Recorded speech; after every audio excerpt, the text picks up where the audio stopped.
What is up, ladies and gentlemen? In this video I wanted to sort of continue on a topic that I've touched upon in recent videos, and that is the elimination game hosted by Kreese himself. Now, this video I talked about this, I think it was the Hawk spy theory thing that I completely debunked, which, you know, again, Hawk being a spy makes no sense ever.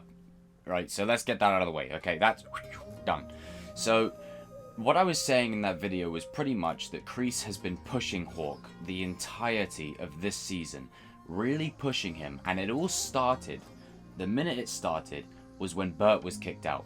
That was the moment. BERT is one of the OG Cobras from Johnny's reign as Cobra Kai's main sensei in the new era.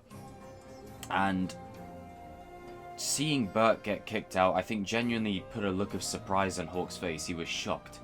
But he wasn't up for any objections because he still wants to try and prove himself to be the top dog. Now, I kind of relate Hawk to Kylo Ren. And the reason I say that is Kylo Ren always has this desire to be number one. Always this desire to be the best. But he will never be. You know what I mean? Like, he will always be a number two to the person in front of him. And in the case of the movies, it's Palpatine or Snoke. In this case, whatever dojo Hawk's at, he's always going to be a number two.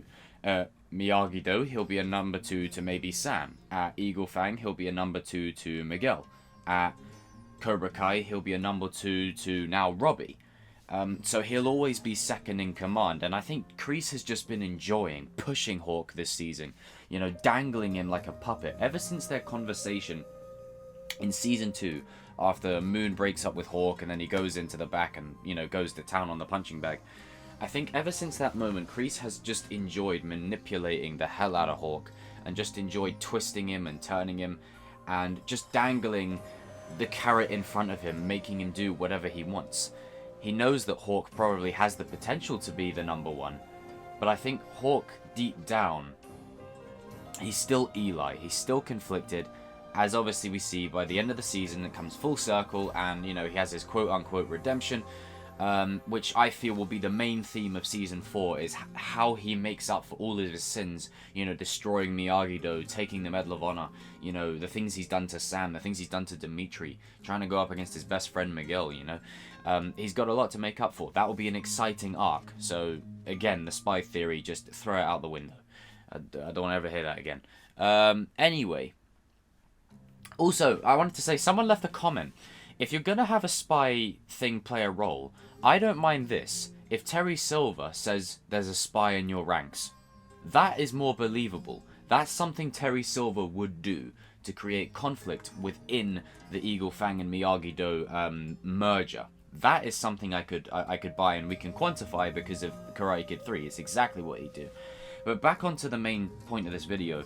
Kicking BERT out was one thing, and man, I felt so sad when, you know, BERT just kind of wandered away just out of the thing, out of the dojo. But then Mitch is then kicked out, and we see Kylo recruited into the fold. And the look that Kreese gives Hawk after Mitch taps the floor, taps out, and basically Kylo takes his spot, it's a look of, I know, like it's like he knows that Hawk is secretly trying to put up a front. He knows.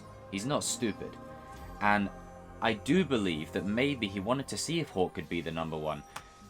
But I think as soon as the idea of ROBBY becoming available or cutting to Tori straight after that scene, I feel like he was looking at Tori and ROBBY as the main two for his dojo, and Kyla and all of his crew were to give Cobra Kai some much needed, as Kreese would put it, natural athletes, which is something that they've been lacking, which is why he kicked out Mitch and BERT, not just because, you know, they weren't good enough, but because they couldn't give the physical attributes required that Kreese was looking for. And I feel like throughout this season, Kreese has just been pushing Hawk little bit by little bit, and I don't think he expected Hawk to switch sides and join the other guys. I don't think he expected that, but I think he somewhat had doubts about Hawk's commitment to the cause. You can kind of see throughout the season that Hawk really wants to prove himself as number one.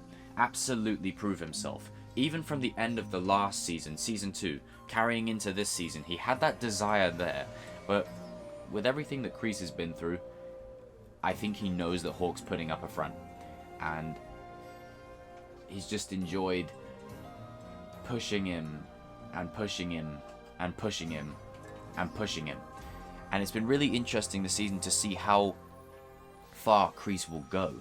You know, I mean, poor Clarence. Can we talk about the sacrifice of Clarence right there? Heartbreaking. But it's just the way that Kreese kicks them out, one after the other. And Hawk's sort of commitment to it goes down a notch.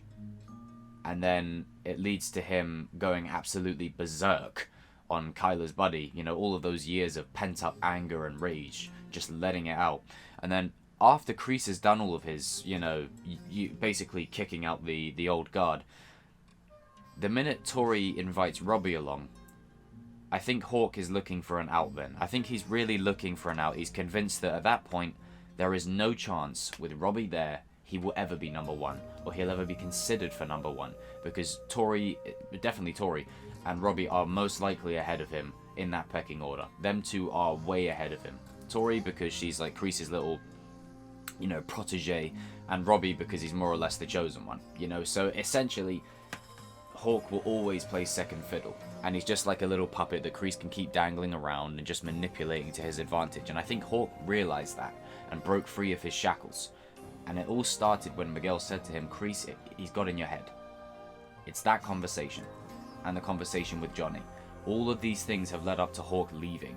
And throughout the season, I just love seeing Kreese display his ruthlessness and be so different from the last season, because obviously in season 2 he's trying to appear like he's a, you know, a badass sensei, but he's caring and he's this, that, whatever. Now Johnny's out the picture and he has control, you know, back. We're seeing the real Kreese, the Kreese from the Karate Kid movies, showing no mercy, no sympathy, and kicking them all out. So guys and girls, leave your comments down below. Let me know what you think. What did you think of this arc this season for Kreese and Hawk? What did you think of Kreese just manipulating Hawk like a little puppet? What did you think of how Hawk was dealing with this, you know, seeing his friends kicked out of the dojo? And that's a big part of it, is those are his friends, you know. It's a big reason why he left. Anyway, ladies and gentlemen, I will see you tonight for Chosen Live. Make sure you go down into the comments section below. I'm looking forward to hearing what all of you guys have to say. Shout out to the person that wanted me to talk a little bit more about this, because this is something that's played across the whole season, of where Kreese is just cutting the numbers down one by one by one by one by one, showing no mercy, kicking them all out, and just pushing Hawk, just really pushing him. It's a game to Kreese. It's fun. It's just probably the way he has like his little enjoyment, you know, just pushing Hawk to his little limits and using Hawk's own words against him, where Hawk's like, I don't think these guys are Cobra Kai material.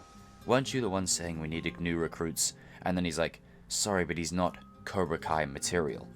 He just flips it completely on him, and it's a big reason as to why Hawk left at the end anyway. But just seeing Kreese show this ruthlessness is definitely setting the tone for what the Cobra Kai is now going to become. So, guys and girls, as I said, leave your comments down below. I want to thank all of you for the support lately. It's been amazing. We climbed forward to 5,000 subscribers. You guys are the GOATs. And yeah, you keep for your collection.